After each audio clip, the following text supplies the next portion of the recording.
Petit Jornal. Inteligência e irreverência em doses diárias.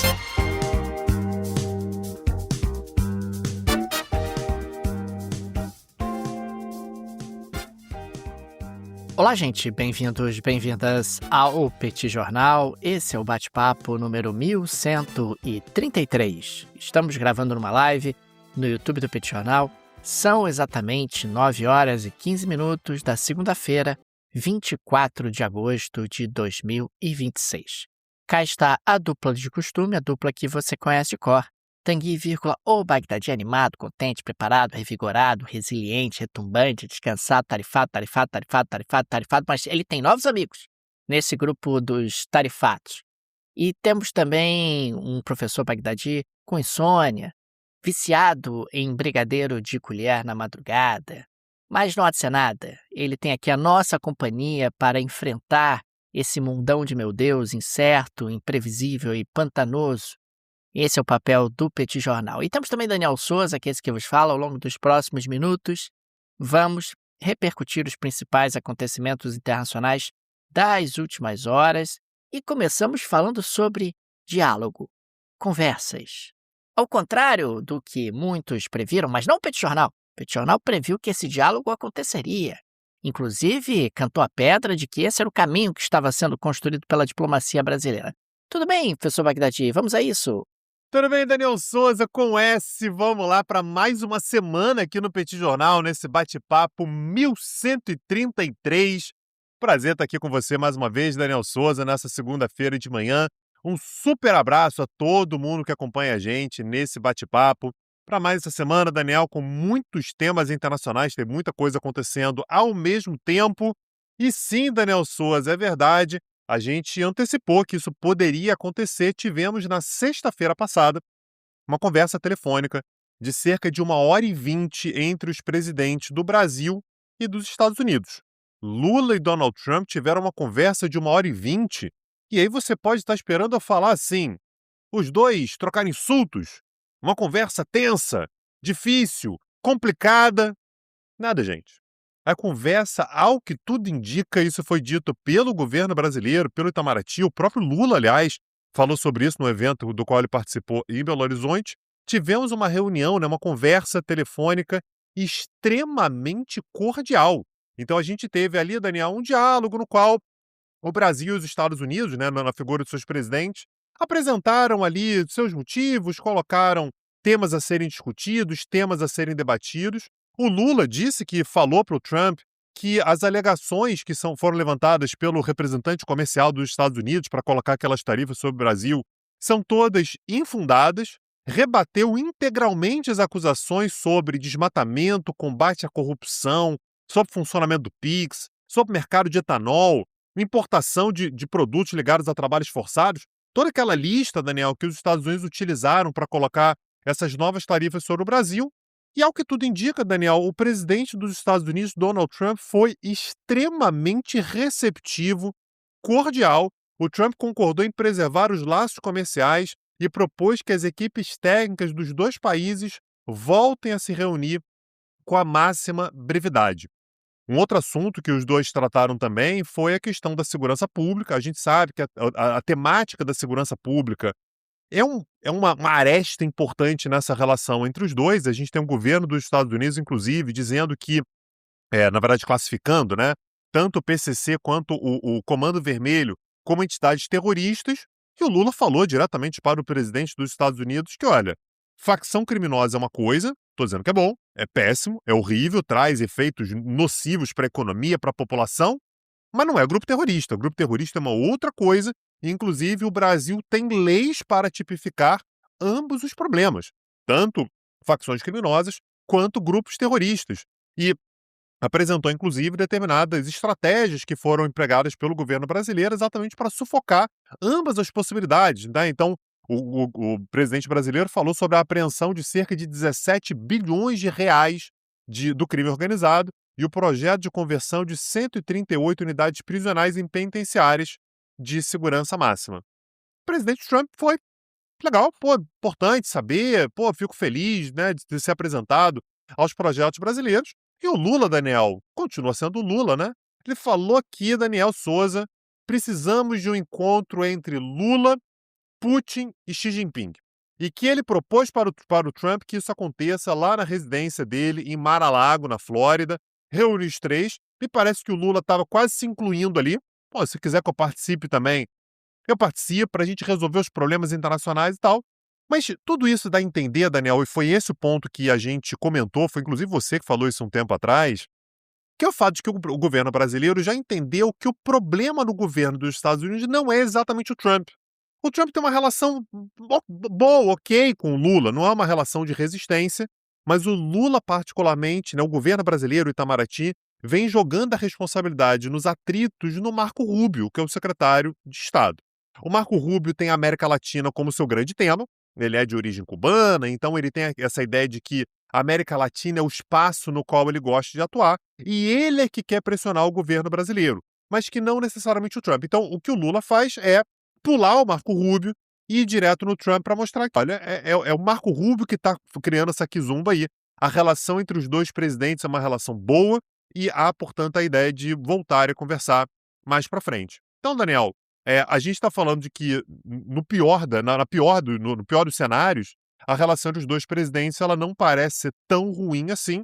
E, aliás, tivemos, inclusive, um compromisso, claro que é verbal, claro que não dá para escrever em pedra, mas do governo do presidente dos Estados Unidos, do presidente dos Estados Unidos de que não interferirá nas eleições no Brasil. Eu não consigo imaginar o presidente americano também falando o contrário, não foi interferir, mas de qualquer maneira isso foi um tema levantado.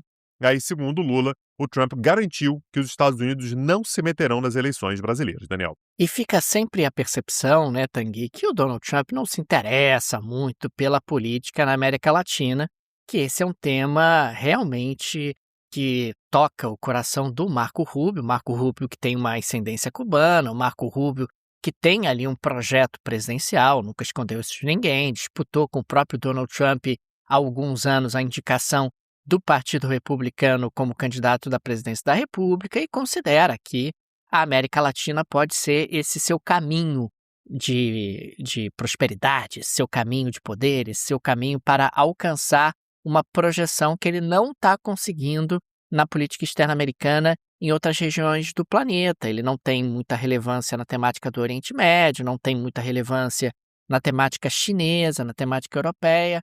A América Latina acaba sendo ali a tábua e a boia de salvação do Marco Rubio para manter uma certa relevância em temas afiliados à política externa dos Estados Unidos.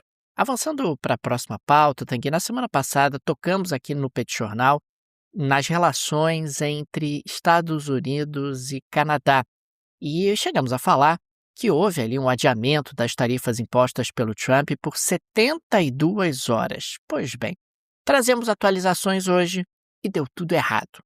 Vamos a um pequeno histórico. Em janeiro de 2026, em Davos, o Carney, que é o primeiro-ministro do Canadá, afirmou que a ordem internacional passava por uma ruptura e não por uma transição, e defendeu que a soberania nacional dependeria cada vez mais de aguentar a pressão. Aguentar a pressão. Eu trago esse ponto porque ele me parece bastante relevante para compreender o comportamento do Canadá em relação aos Estados Unidos nas últimas horas. Também é importante lembrar que o Trump, em diversos momentos, falou ali do Canadá se tornando o 51º estado dos Estados Unidos, etc., que essa era uma forma, inclusive, do Canadá não estar sujeito a tarifas e poderia ser integrado à economia americana de maneira mais profunda. Na última sexta-feira, 21 de agosto, as negociações comerciais entre os dois países afundaram de vez, colapsaram de vez.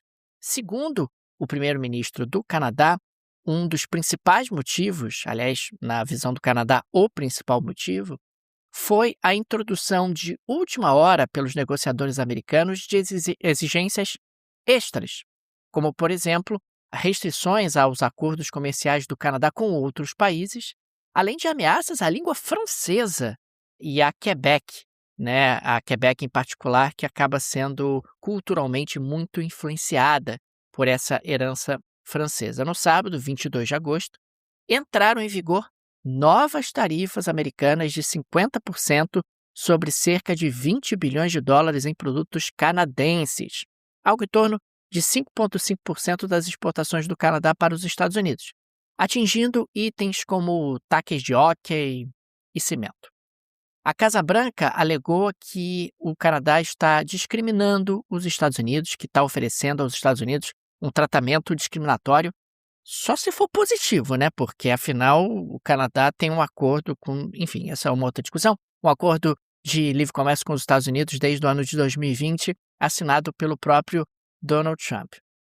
Ainda no sábado, o primeiro-ministro canadense anunciou tarifas retaliatórias aos Estados Unidos a partir de 8 de setembro, mirando aço, eletrodomésticos, equipamentos agrícolas, celulose, papel e eletrônicos.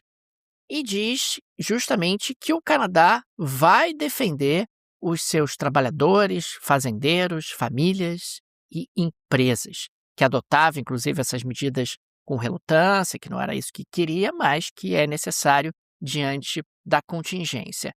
Já no dia 23, no domingo, o Donald Trump disse que o Canadá quer os benefícios de Estado americano sem ser um Estado americano.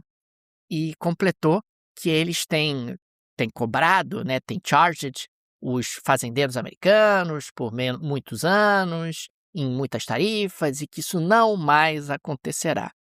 Enfim, a gente está falando de algo que mostra o relacionamento entre Estados Unidos e Canadá no pior momento de sua história.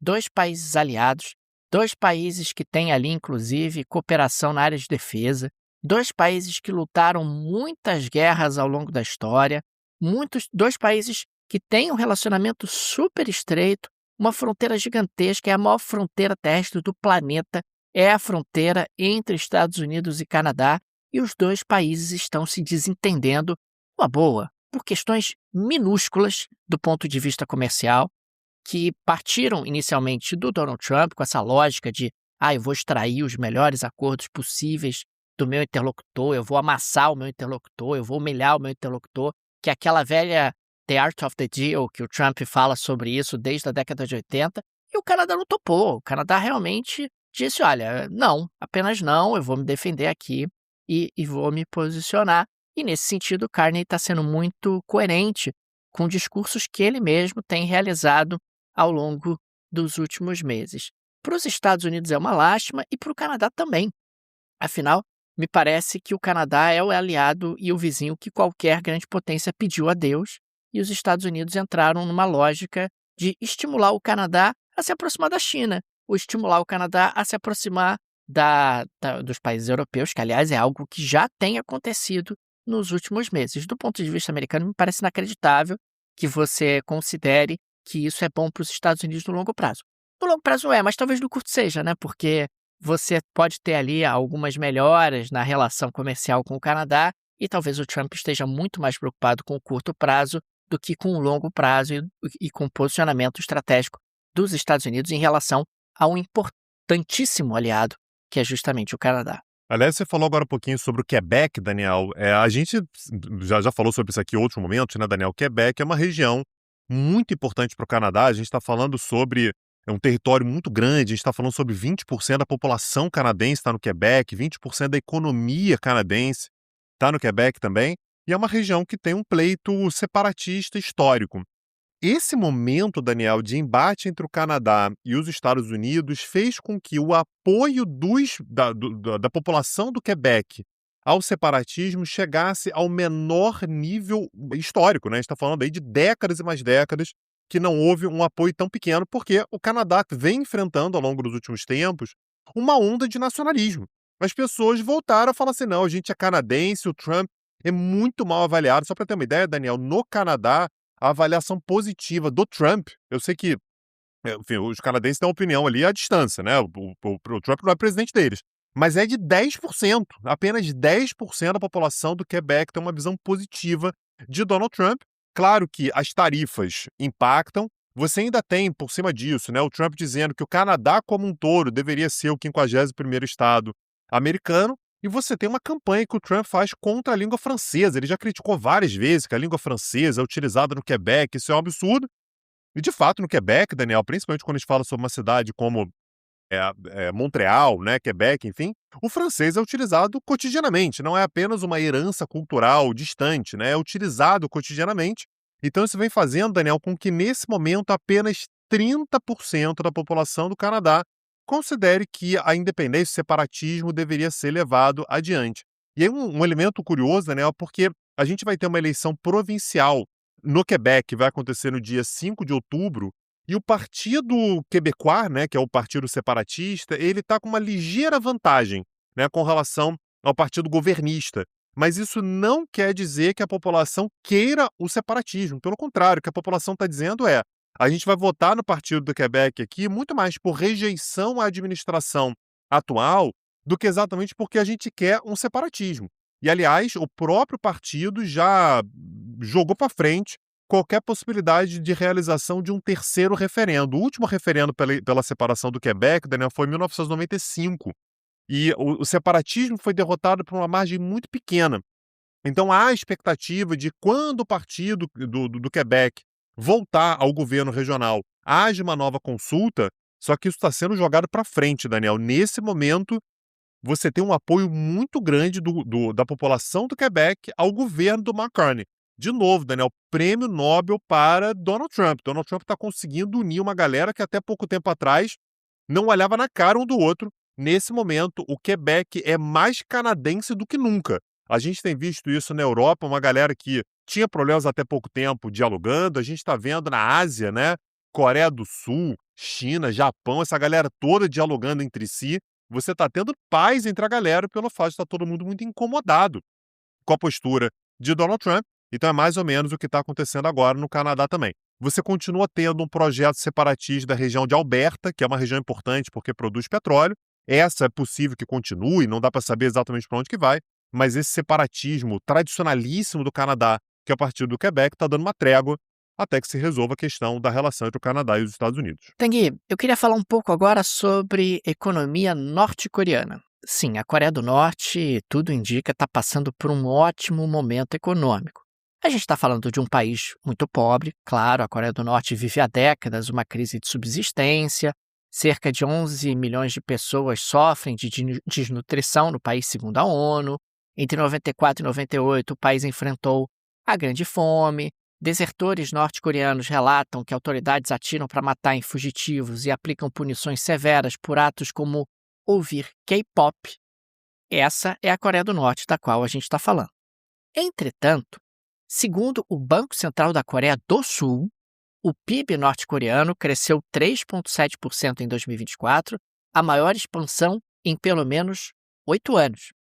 Em março desse ano, na Assembleia Legislativa, o Kim declarou que o país viveu, abre aspas, uma transformação milagrosa e que já não é vulnerável às ameaças de outros, fecha aspas. Claramente, Tanguy, os sinais exteriores são de que o regime está mais rico do que nunca. Visitantes, inclusive, relatam ruas mais iluminadas em Pyongyang, elevadores voltando a funcionar, celulares, carros elétricos importados e até aplicativos de entrega e transporte. Por que isso está acontecendo? Por que a Coreia do Norte está passando por um processo de recuperação? 3 vetores principais. Vetor número 1, Rússia. Desde a invasão da Ucrânia em fevereiro de 2022, Kim viu na guerra uma oportunidade. Isso tem levado os norte-coreanos a enviarem soldados para combater ao lado da Rússia ou trabalhar na indústria russa. Isso tem feito com que a Rússia ofereça contrapartidas relevantes para a economia norte-coreana. Isso está gerando um impacto em termos de disponibilidade de produtos, disponibilidade de energia e grana que os russos têm enviado para a Coreia do Norte. Para a Rússia não faz tanta diferença, mas para a Coreia do Norte faz toda a diferença você ter um impacto econômico com auxílios desse tamanho provenientes da Rússia. Vetor número 2, China.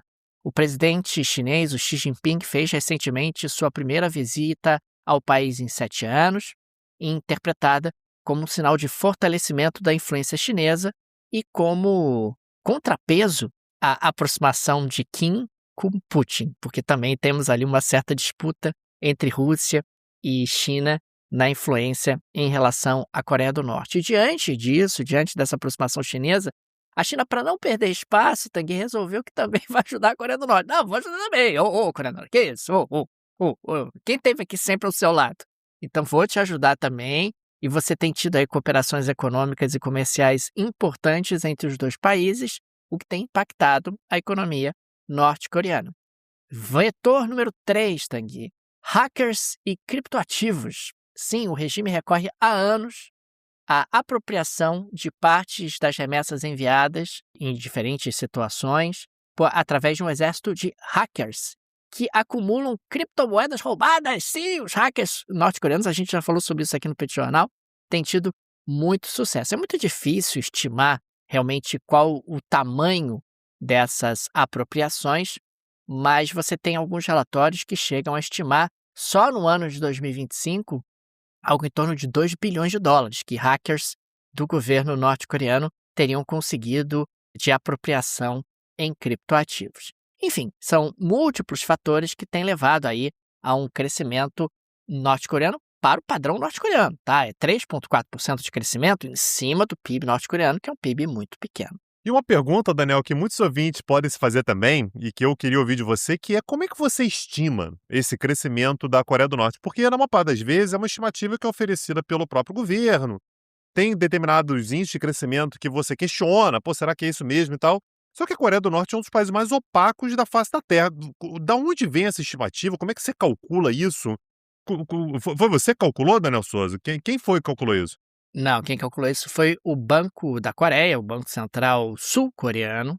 Como a Coreia do Norte não publica estatísticas oficiais, o Banco da Coreia do Sul parte de quantidades físicas de produção. Aço, arroz, eletricidade, minérios obtidas por serviços de inteligência da Coreia do Sul que estão presentes na Coreia do Norte.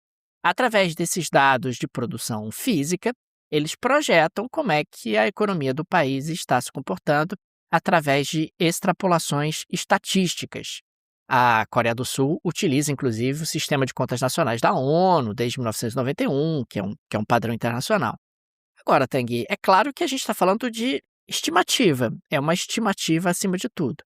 Mas me parece que os sul-coreanos têm alguma segurança em afirmar, através desses dados brutos que o sistema de inteligência coleta, que a Coreia do Norte está passando por um crescimento mais forte do que o normal. Está passando ali por um desenvolvimento mais veloz do que o normal.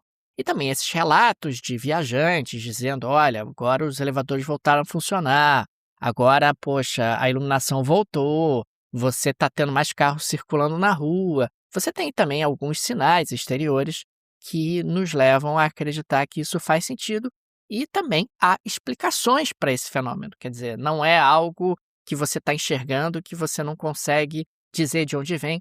Claramente, a Coreia do Norte está num momento geopolítico muito mais interessante para ela, a Coreia do Norte. Isso está trazendo reflexos do ponto de vista econômicos interessantes para o regime. Daniel Souza, da Geleia Shakira de hoje nós temos robôs. Você me conta, Daniel Souza, o que aconteceu com os robôs para eles aparecerem nesse quadro tão disputado do Petit Jornal? Ô, Tanguy, na Geleia da Shakira de hoje eu quero falar sobre as Olimpíadas de Humanoides, né? Que são aqueles robôs que imitam seres humanos, que têm braços, que têm pernas, que correm, que saltam, etc. Então, a gente está falando dessa Olimpíada que está acontecendo entre 22 e 26 de agosto. Então, acompanhem a Olimpíada dos Robôs Humanoides. A edição desse ano reúne 666 equipes e 2.056 robôs de 16 países. Um crescimento muito expressivo em relação à última edição. Agora, Tanguy, eu queria registrar, na Geleia da Shakira de hoje, eu te mandei essa imagem. Nós tivemos um robô humanoide que resolveu ali correr em alta velocidade. E ele foi nos treinos, né? Correndo, e passou da linha de chegada. E aí passou na linha de chegada, Tanguy, bateu numa parede lá, voltou para trás e caiu, soltando faísca para tudo que é lado e morreu. O robô morreu, rapaz. E aí o que eu pensei naquela hora e mandei pro professor Bagdadi e falei, estamos a salvo. Enquanto esses robôs humanoides não conseguem detectar que chegaram ao final, que tem uma linha de chegada, estamos a salvo, Eles não vão tomar o planeta, pelo menos por enquanto. Mas a gente tem tido aí robôs superando, né, recordes humanos em salto em distância, não sei mais o que, salto em altura, mas eles ainda precisam realmente de alguns ajustes. Também há imagens de robôs ali, pareciam até com convulsão, assim, se tremendo, porque estavam em curto, estavam tendo dificuldade ali de serem calibrados para disputar a competição. Enfim, fica aqui uma nota otimista. Eles não estão chegando, pelo menos por enquanto, para tomar o planeta. Por enquanto, ainda podemos ter esperança de não nos tornarmos escravos dessa geração de robôs humanoides que estão em desenvolvimento. É isso, Daniel Souza. Então fica aí a mensagem de esperança. Sabe, sei lá, como é que vem a próxima Olimpíada, né? Os Jogos Mundiais de Robôs Humanoides, né? Que está acontecendo aí em Pequim, na China.